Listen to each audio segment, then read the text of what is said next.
दोस्तों एक बार फिर से हम आपके लिए BSF RORM form fill up 2025 apply online process की अपडेट लेके आ चुके हैं। किस तरह से आप BSF head constable RORM vacancy के लिए 1121 पदों के लिए अपने फॉर्म अप्लाई कर सकते हो। स्टेप बाय स्टेप कंप्लीट जानकारी आपको इस वीडियो में दी जाएगी। लास्ट डेट की अपडेट है, केवल 4 दिन शेष रह गए हैं। आप जल्द से जल्द अपना फॉर्म अप्लाई कर ले, कहीं मौका हाथ से छूट न जाए। अंतिम समय में आपको किन किन बातों को ध्यान में रखते हुए अपना फॉर्म सबमिट करना होगा, किन बातों को ध्यान में रखते हुए आपको अपना फॉर्म रिजेक्ट होने से बचाना होगा, और फॉर्म अप्लाई करते समय अगर आपके सामने कोई भी टेक्निकल प्रॉब्लम आ रही है तो उसका हल भी आपको इस वीडियो में मिल जाएगा। अंतिम समय में फॉर्म अप्लाई करते समय आप अपनी पर्सनल इन्फॉर्मेशन किस प्रकार से फिल करोगे, कैसे एड्रेस डिटेल दोगे, अदर डिटेल, क्वालिफिकेशन डिटेल आपको किस प्रकार से फिल करनी होगी, कैसे आप अपना फोटोग्राफ, सिग्नेचर और डॉक्यूमेंट्स कितने केबी में आपको अपलोड करने होंगे, फीस पेमेंट करते हुए रजिस्ट्रेशन से लेकर प्रिंट तक आपको किस तरह से अपना फॉर्म अप्लाई कर लेना होगा। पूरी जानकारी के लिए आपको ये वीडियो शुरू से लेके एंड तक बिना स्किप किए हुए देखनी होगी। इस वीडियो को कंप्लीटली देखने पर ही आपके सभी सवाल और डाउट क्लियर होंगे। तो चलिए दोस्तों, बिना कोई वक्त गंवाए शुरू करते हैं बीएसएफ आरओआरएम वैकेंसी फॉर्म फिलअप की पूरी जानकारी। फॉर्म भरने से पहले आपको सबसे पहले हमारी वेबसाइट आईएनडी सरकारी नौकरी के इस पेज पर विजिट करना होगा, जिसका लिंक आपको नीचे description plus first comment box में मिल जाएगा। और हमारे इस पेज पर विजिट करके आप यहां से बीएसएफ आरओआरएम का फॉर्म अप्लाई कर सकते हो। बॉर्डर सिक्योरिटी फोर्स सीमा सुरक्षा बल बीएसएफ के अंतर्गत हेड कांस्टेबल आरओआरएम की पोस्ट निकली हुई है। इसमें 1121 वैकेंसीज है। रेडियो ऑपरेटर के लिए 910 वैकेंसीज है। रेडियो मैकेनिक के लिए 211 वैकेंसीज है। लास्ट डेट की अपडेट है, केवल 4 दिन शेष है। 23 सितंबर 2025 तक आप अपना फॉर्म अप्लाई कर ले। अंतिम समय का वेट न करें, आज ही से अपना फॉर्म अप्लाई कर ले। आखिरी समय में कोई भी टेक्निकल प्रॉब्लम हो सकती है। 25,500 से 81,400 लेवल 4 के अंतर्गत सैलरी आपको दी जाएगी। 12वीं पास और 10th पास या आईटीआई से आप अप्लाई कर सकते हो। 18 से 25 वर्ष आयु सीमा है। फीस जनरल, ओबीसी, डब्ल्यूएस के लिए 100 रुपये है। एससी फीमेल को फीस जमा नहीं करनी होगी। ऑनलाइन मोड से आप पेमेंट कर सकते हो। सिलेक्शन होगा physical test, computer based test, medical examination, document verification के आधार पे ऑनलाइन आप ऑल इंडिया से अप्लाई कर सकते हो recruit.bsf.gov.in पोर्टल से। इंपोर्टेंट लिंक सेक्शन के अंतर्गत ऑफिशियल नोटिफिकेशन पीडीएफ लिंक पर क्लिक करके आप इसके पीडीएफ डाउनलोड कर सकते हो। इसमें आपको सैलरी की जानकारी मिल जाएगी, category wise vacancies, post wise vacancies आप यहाँ से चेकआउट कर ले। यहाँ पर आपको इसमें क्वालिफिकेशन की डिटेल मिल जाएगी। सिलेक्शन क्राइटेरिया की इंफॉर्मेशन आप यहाँ से चेकआउट कर ले। यहाँ पर आप क्वालिफिकेशन के साथ साथ में एज लिमिट भी देख सकते हो, किस कैटेगरी को कितनी आयु सीमा में छूट दी जा रही है। जैसे कि एससी एसटी के लिए 5 साल है, ओबीसी के लिए 3 साल, अदर कैटेगरी के लिए भी आप एज रिलैक्सेशन यहाँ से चेकआउट कर सकते हो। फिजिकल स्टैंडर्ड की जानकारी, जैसे कि मैन और वुमेन दोनों के लिए हाइट क्या रहेगी, क्या आपकी चेस्ट रहेगी, वेट आपका कितना रहने वाला है। और यहाँ पर फिजिकल के अंतर्गत आपको देख सकते हो रनिंग कितनी करनी होगी, कितने मिनट में आपको किस कैटेगरी को कितनी रनिंग करनी होगी। मेल और फीमेल के लिए यहाँ पर जानकारी मिल जाएगी। उसके बाद में यहाँ पर फिजिकल एफिशिएंसी टेस्ट आप देख सकते हो। यहाँ पर आप देख सकते हो मेल और फीमेल के लिए लॉन्ग जंप, हाई जंप आपको कितना लगाना होगा, वो डिटेल आपको यहाँ पर मिल जाएगी। रिटन एग्जामिनेशन के लिए पूरा एग्जामिनेशन पैटर्न आपको यहाँ पर मिल जाएगा। सिलेक्शन क्राइटेरिया के अंतर्गत एग्जामिनेशन यहाँ पर सिलेबस भी आपको डिटेल में दे दिया गया है। डॉक्यूमेंट वेरिफिकेशन आपको यहाँ पर लिस्ट चेकआउट कर सकते हो। और फॉर्म अप्लाई करते समय आपको किस प्रकार से अपने डॉक्यूमेंट, फोटोग्राफ, सिग्नेचर अपलोड करने होंगे, कैसे ओटीआर रजिस्ट्रेशन आपको कंप्लीट करना होगा। तो कंप्लीट जानकारी के लिए आपको पीडीएफ रीड आउट करना अनिवार्य है। इसको पूरा पढ़ने से ही आपके सभी सवाल और डाउट क्लियर होंगे।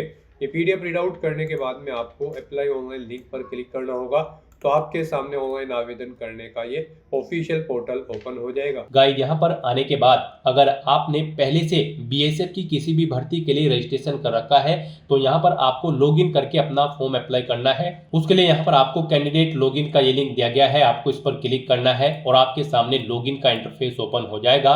यहाँ पर आने के बाद आपको अपनी ईमेल आईडी या फिर मोबाइल नंबर एंटर करना है, अपना पासवर्ड आपको एंटर करना है। I am not a robot, इस चेकबॉक्स को आपको ओके करना है। और फिर गाइस, यहाँ पर आपको लॉगिन की स्टेप पर क्लिक करते हुए अपने डैशबोर्ड में लॉगिन कर लेना है और फिर वहां से आपको अपना फॉर्म अप्लाई करना है। और अगर आप बीएसएफ की किसी भी भर्ती के लिए फर्स्ट टाइम अप्लाई करने जा रहे हो तो सबसे पहले यहाँ पर आपको अपना रजिस्ट्रेशन करना होगा। उसके लिए यहाँ पर आपको सबसे पहले अपनी पर्सनल इन्फॉर्मेशन देनी है। गाइस यहाँ पर आपको इन स्टेप्स को कंप्लीट करते हुए अपना रजिस्ट्रेशन करना होगा। सबसे पहले यहाँ पर आपको अपनी पर्सनल इन्फॉर्मेशन देनी है, एड्रेस की डिटेल देनी है, फिर कुछ अन्य डिटेल्स देनी है, फिर क्वालिफिकेशन की डिटेल देनी है, उसके बाद आपको वर्क एक्सपीरियंस की डिटेल यहाँ पर देनी है और फिर यहाँ पर आपको अपने सर्टिफिकेट और डॉक्यूमेंट्स को अपलोड करना है और अपना क्राइटेरिया चेकआउट करते हुए आपको अपना फॉर्म अप्लाई कर देना है। तो इन स्टेप्स को यहाँ पर आपको कंप्लीट करना है अपना रजिस्ट्रेशन करने के लिए। तो पर्सनल इन्फॉर्मेशन में सबसे पहले यहाँ पर आपको अपना नाम एंटर करना है, फिर यहाँ पर आपको अपना मोबाइल नंबर एंटर करना है, उसके बाद आपको अपनी ईमेल आईडी यहाँ पर एंटर करनी है और उसके बाद आपको जनरेट ओटीपी के इस ऑप्शन पर क्लिक कर देना है। अब यहाँ पर आपके मोबाइल नंबर और ईमेल आईडी पर 2 ओटीपी आए होंगे। मोबाइल पर जो ओटीपी आया है वो आपको एंटर मोबाइल ओटीपी कॉलम में एंटर करना है और ईमेल पर जो ओटीपी आया है वो आपको एंटर ईमेल ओटीपी के इस कॉलम में एंटर करना है और उसके बाद गाइज आपको सबमिट के इस ऑप्शन पर क्लिक कर देना है। इस तरह से यहाँ पर आपका अकाउंट क्रिएट हो चुका है। आपकी ईमेल आईडी को आपका यूजर नेम और पासवर्ड आपकी रजिस्टर्ड ईमेल आईडी पर सबमिट कर दिया गया है। आपको उन्हें केयरफुली नोट डाउन करके रख लेना है फ्यूचर यूज के लिए। अब यहाँ पर आपको अपनी आइडेंटिटी डिटेल प्रोवाइड करनी है। यहाँ पर आप आधार कार्ड ऑप्शन सेलेक्ट करें अपनी आइडेंटिटी के लिए, यहाँ पर इसे प्रीफर किया गया है आपके लिए और फिर आप अपना आधार नंबर एंटर करें या फिर गाइस यहाँ पर आप अपनी कोई और आइडेंटिटी टाइप सेलेक्ट करें जैसे कि passport, PAN card, driving licence या फिर वोटर आईडी और उसका नंबर यहाँ पर आप एंटर कर दें। उसके बाद यहाँ पर आपको अपनी एडिशनल इन्फॉर्मेशन देनी है। यहाँ पर आपको अपनी डेट ऑफ बर्थ सेलेक्ट करनी है। उसके बाद यहाँ पर आपको अपनी नेशनलिटी ऑटोमेटिकली फिर मिल जाएगी इंडियन। उसके बाद यहाँ पर आपको अपने फादर का नाम एंटर करना है, मदर का नाम एंटर करना है। आपकी बॉडी पर कहीं कोई कट या तिल का निशान है उस पैलेस का नाम यहाँ पर आपको एंटर करना है। फिर यहाँ पर आपको अपना जेंडर सेलेक्ट करना है, मेल या फिर फीमेल। उसके बाद यहाँ पर आपको अपना मैरिटल स्टेटस सेलेक्ट करना है, आप मैरिड हो या फिर अनमैरिड। फिर यहाँ पर आपको अपनी डोमिसाइल डिटेल प्रोवाइड करनी है। यहाँ पर आपसे पूछा गया है कि क्या आपके पास डोमिसाइल सर्टिफिकेट है, अगर है तो आप यस करेंगे और फिर यहाँ पर आप अपना डोमिसाइल किस स्टेट से आपको इशू हुआ है वो स्टेट यहाँ पर आप सेलेक्ट करेंगे। डोमिसाइल सर्टिफिकेट का अपना नंबर यहाँ पर आप एंटर करेंगे और अगर आपके पास डोमिसाइल नहीं है तो आप सिंपली नो ऑप्शन सेलेक्ट करेंगे। उसके बाद यहाँ पर आपको अपनी कैटेगरी की डिटेल प्रोवाइड करनी है। यहाँ पर आपको सबसे पहले अपना रिलीजन सेलेक्ट कर लेना है, फिर यहाँ पर आपको अपनी कैटेगरी सेलेक्ट करनी है, SC, ST, OBC, EWS या फिर अनरिजर्व। आप अपने अकॉर्डिंग ऑप्शन सेलेक्ट करें। अगर आप रिजर्व कैटेगरी के अंतर्गत आते हैं तो फिर यहाँ पर आपको अपना रिजर्व कैटेगरी का यानी कि कास्ट सर्टिफिकेट नंबर देना है। वो आपको किस स्टेट से इशू हुआ है वो स्टेट यहाँ पर आपको सेलेक्ट कर लेना है। उसके बाद यहाँ पर आपको डिस्ट्रिक्ट सेलेक्ट करना है। उसके बाद यहाँ पर आपको अपना इशूइंग अथॉरिटी आपको किसने जारी किया है ये आपका प्रमाण पत्र, उस अथॉरिटी का नाम यहाँ पर आपको सिलेक्ट करना है। वो यहाँ पर डिस्ट्रिक्ट मैजिस्ट्रेट है, सिटी मैजिस्ट्रेट या फिर कलेक्टर, आप अपने अकॉर्डिंग ऑप्शन सेलेक्ट करें। फिर यहाँ पर प्रमाण पत्र जारी करने की तिथि आप सेलेक्ट करें। फिर यहाँ पर आपको भर्ती का तरीका, मोड ऑफ रिक्रूटमेंट सेलेक्ट करना है। अगर आप ESM कैंडिडेट हैं, एक्स सर्विसमैन आप सेलेक्ट करेंगे। गवर्नमेंट एम्प्लॉय है तो गवर्नमेंट एम्प्लॉय ऑप्शन सेलेक्ट करेंगे। BSF के डिपार्टमेंटल कैंडिडेट हैं तो ये ऑप्शन सेलेक्ट करेंगे और इनमें से अगर आप नहीं है तो फिर यहाँ पर आपको direct entry DE option select करना है। फिर यहाँ पर आपको अपनी रिजर्वेशन के लिए सब कैटेगरी की डिटेल देनी है। यहाँ पर आपसे पूछा गया कि क्या आप एक्स सर्विसमैन कैंडिडेट हैं, यहाँ पर आपको नो ही ऑप्शन सेलेक्ट होगा। अगर यहाँ पर आपने मोड ऑफ रिक्रूटमेंट में डायरेक्ट एंट्री ऑप्शन सेलेक्ट किया है और अगर यहाँ पर आप एक्स सर्विसमैन या फिर गवर्नमेंट एम्प्लॉय या फिर BSF डिपार्टमेंटल ऑप्शन सेलेक्ट करेंगे तो यहाँ पर आपको येस या नो ऑप्शन सेलेक्ट होंगे। फिर आप येस करके अपनी डिटेल्स यहाँ पर प्रोवाइड कर सकते हैं अपनी सर्विस की और डिपार्टमेंटल में भी आपको येस ऑप्शन सेलेक्ट हो जाएगा अगर यहाँ पर आप डिपार्टमेंटल कैंडिडेट होंगे। फिर यहाँ पर आपको अपनी डिटेल प्रोवाइड करनी होगी सर्विस की। नहीं तो यहाँ पर अगर आप डायरेक्टली एंट्री ले रहे हैं तो यहाँ पर आपको नो ही ऑप्शन शो होंगे। इस तरह से अपनी ये सभी डिटेल्स फिल करने के बाद फिर आपको सेव एंड नेक्स्ट के इस ऑप्शन पर क्लिक कर देना है। नेक्स्ट यहाँ पर आपको अपने एड्रेस की डिटेल देनी है। यहाँ पर आपको अपना परमानेंट एड्रेस एंटर करना है। उसके बाद आपको अपना कोरोस्पोंडेंस एड्रेस एंटर करना है और अगर आपका कोरोस्पोंडेंस एड्रेस आपके परमानेंट एड्रेस के अकॉर्डिंग सेम है तो यहाँ पर आप सेम एज परमानेंट एड्रेस के चेकबॉक्स को ओके कर देंगे। ऑटोमेटिकली आपका कोरोस्पोंडेंस एड्रेस आपके परमानेंट एड्रेस के अकॉर्डिंग फिल हो जाएगा और उसके बाद फिर गाइज आपको इस पेज को नीचे स्क्रॉल डाउन करते हुए सेव एंड नेक्स्ट के ऑप्शन पर क्लिक कर देना है। नेक्स्ट आपके सामने कुछ इस तरह से इंटरफेस शो होगा। अब यहाँ पर आपको अपनी कुछ अन्य और डिटेल्स प्रोवाइड करनी है। यहाँ पर आपसे पूछा गया कि क्या आपके पास NCC का C प्रमाण पत्र है, अगर है तो आप यस करेंगे। फिर आपसे पूछा गया कि क्या आपके पास A सर्टिफिकेट भी है NCC का, अगर है तो आप यस करेंगे और फिर उसकी डेट यहाँ पर आप सिलेक्ट कर लेंगे। यहाँ पर आप सिलेक्ट करें किस डेट को आपका प्रमाण पत्र आपको इशू हुआ है।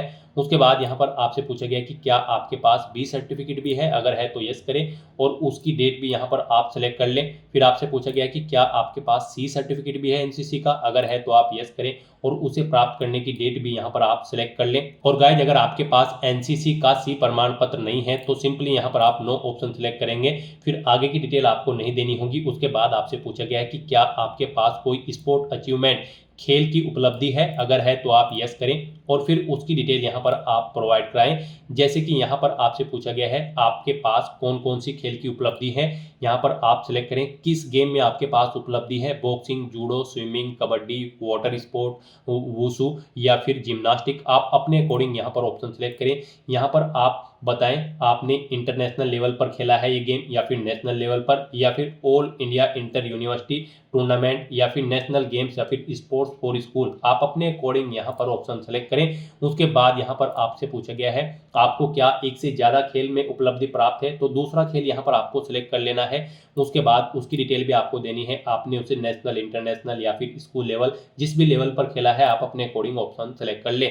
फिर यहाँ पर आपको अपने फिजिकल स्टैंडर्ड की डिटेल प्रोवाइड करनी है। यहाँ पर आपको अपनी हाइट सेंटीमीटर में एंटर करनी है। फिर यहाँ पर आपको अपनी चेस्ट एंटर करनी है, आपकी चेस्ट कितनी है ये केवल मेल कैंडिडेट को यहाँ पर एंटर करना होगा। उसके बाद यहाँ पर आपको अपना वजन किलोग्राम में एंटर करना है, कितने किलो वजन आपका है। फिर यहाँ पर आपसे पूछा गया कि क्या आपके ऊपर कोई क्रिमिनल केस चल रहा है, अगर चल रहा है तो आप यस करेंगे। और फिर आपसे पूछा गया कि क्या उसकी प्रोसीडिंग कंप्लीट हो चुकी है, अगर हो चुकी है तो यस करें, नहीं तो नो ऑप्शन सेलेक्ट करें। उसकी डिटेल यहाँ पर आप प्रोवाइड कराएं और अगर आपके ऊपर कोई क्रिमिनल केस नहीं है तो सिंपली यहाँ पर आप नो ऑप्शन सेलेक्ट करेंगे। इस तरह से अपनी डिटेल्स यहाँ पर फिल करने के बाद फिर गाइज आपको सेव एंड नेक्स्ट के इस ऑप्शन पर क्लिक कर देना है। नेक्स्ट यहाँ पर आपको अपनी क्वालिफिकेशन की डिटेल प्रोवाइड करनी है। सबसे पहले यहाँ पर आपको अपनी क्वालिफिकेशन का टाइप सेलेक्ट करना है। यहाँ पर आपने जो भी क्वालिफिकेशन की है जैसे कि 10वीं क्लास, 12वीं class, diploma, graduate, post graduate, यहाँ पर आपने जो भी अपनी हायर क्वालिफिकेशन की हुई है उस तक की सभी डिटेल्स आपको वन बाय वन करके यहाँ पर सिलेक्ट करके उसे ऐड कर देना है। जैसे कि सबसे पहले यहाँ पर आपको अपनी 10वीं क्लास की डिटेल प्रोवाइड करनी होगी। उसके बाद यहाँ पर आपको अपना सर्टिफिकेट नंबर देना होगा 10वीं क्लास का। फिर यहाँ पर आपको पासिंग ईयर सेलेक्ट करना है, कब आपने अपनी 10वीं क्लास पास आउट की है। उसके बाद गाइज यहाँ पर आपको स्टेट सेलेक्ट करना है, जिस स्टेट से आपने अपनी 10वीं क्लास पास आउट की है। फिर यहाँ पर आपको बोर्ड या यूनिवर्सिटी का नाम सेलेक्ट करना है जिससे आपने अपनी क्वालिफिकेशन पास आउट की है। और उसके बाद गाइज यहाँ पर आपको ऐड के इस ऑप्शन पर क्लिक करते हुए अपनी क्वालिफिकेशन की डिटेल ऐड कर देनी है। इस तरह से यहाँ पर आपकी क्वालिफिकेशन ऐड हो जाएगी। इसे अगर आप एडिट करना चाहते हैं तो पेंसिल के इस ऑप्शन पर क्लिक करके एडिट कर सकते हैं, डिलीट करना चाहते हैं तो आप डिलीट कर सकते हैं। तो इस तरह से यहाँ पर आपको वन बाय वन करके आपको अपनी हायर क्वालिफिकेशन तक की सभी क्वालिफिकेशन की डिटेल यहाँ पर प्रोवाइड कर देनी है।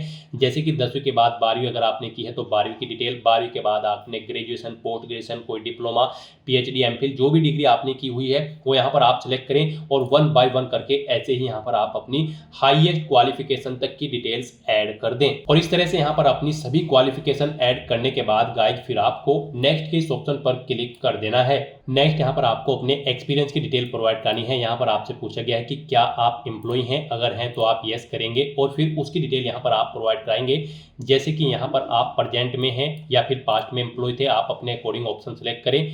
फिर यहाँ पर आपसे पूछा गया है आपके एक्सपीरियंस का टाइप, अनुभव का प्रकार आपको किस सेक्टर में है, यहाँ पर आप अपने अकॉर्डिंग ऑप्शन सेलेक्ट कर लें। फिर यहाँ पर आपको बताना है कि क्या यहाँ पर आपकी सेवा का प्रकार था, यहाँ पर आप सेंट्रल गवर्नमेंट के थे या फिर उत्तराखंड स्टेट या फिर अदर स्टेट या फिर कांस्टेबल या फिर हेड कांस्टेबल की पोस्ट पर आपको अपना एम्प्लॉयर टाइप सेलेक्ट कर लेना है। उसके बाद आपको नेचर ऑफ एम्प्लॉयमेंट यहाँ पर सेलेक्ट करना है, आप परमानेंट थे, टेम्परेरी या फिर कॉन्ट्रेक्चुअल बेस पर। फिर किस डेट से किस डेट तक आप थे, अगर आप पास्ट में जॉब कर रहे थे, अगर आप प्रेजेंट में कर रहे होंगे तो फिर यहाँ पर आपको बताना होगा कब आपने ज्वाइन किया था। उसके बाद आपको अपनी पोस्ट का नाम देना है, जिस पोस्ट पर आप कार्यरत थे, इंस्टीट्यूट, डिपार्टमेंट या फिर ऑर्गेनाइजेशन का नाम देना है जिसमें आप कार्यरत थे।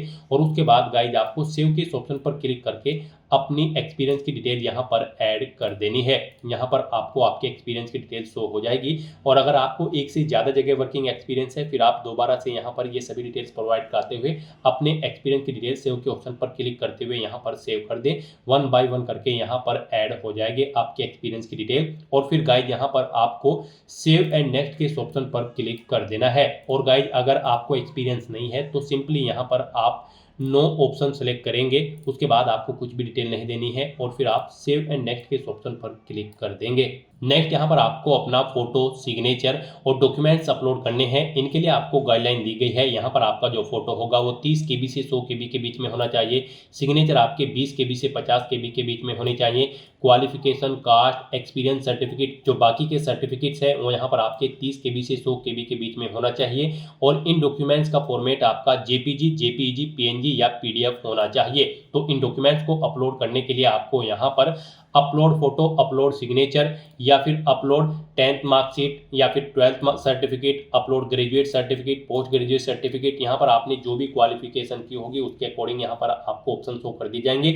आपको इन्हें 1 बाय 1 करके अपलोड करना है। तो यहाँ पर आपको अपलोड फोटो या फिर अपलोड सिग्नेचर या फिर अपलोड सर्टिफिकेट के ऑप्शन पर क्लिक करना है। फिर आपको ड्रॉ फाइल्स टू अपलोड के ऑप्शन पर क्लिक करना है, फाइल्स को सेलेक्ट कर लेना है और 1 बाय 1 करके आपको अपने इन सभी डॉक्यूमेंट को यहाँ पर अपलोड कर देना है।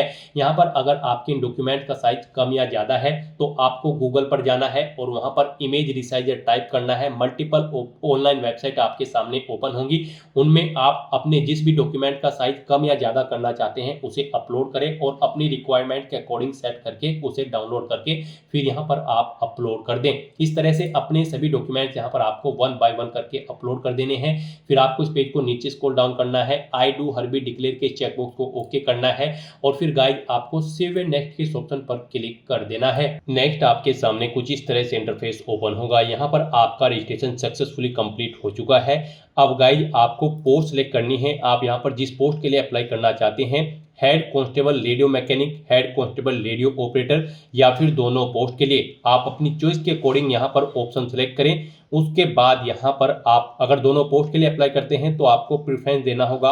आप फर्स्ट नंबर पर किस पोस्ट को प्रेफरेंस देना चाहते हैं, हेड कांस्टेबल रेडियो ऑपरेटर या फिर हेड कांस्टेबल रेडियो मैकेनिक।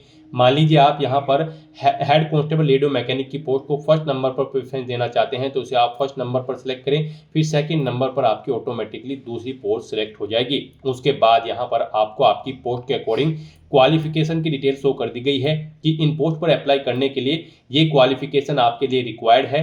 तो यहाँ पर आपका इस भर्ती में पार्टिसिपेट करने के लिए 12वीं क्लास पास आउट होना जरूरी है।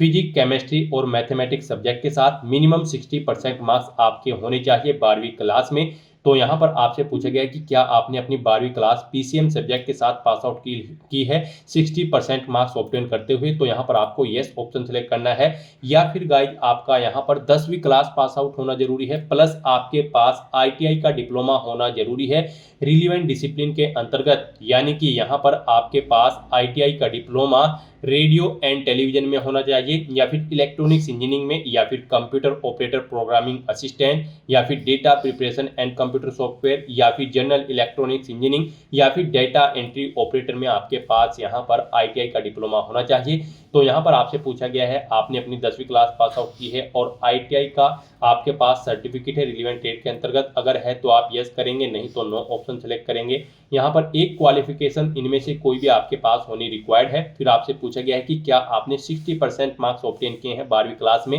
अगर आप 12वीं क्लास के बेस पर अप्लाई कर रहे हैं तो आप यहाँ पर यस ऑप्शन सेलेक्ट करेंगे और फिर गाइड यहाँ पर आपको अपने सब्जेक्ट की डिटेल देनी होगी।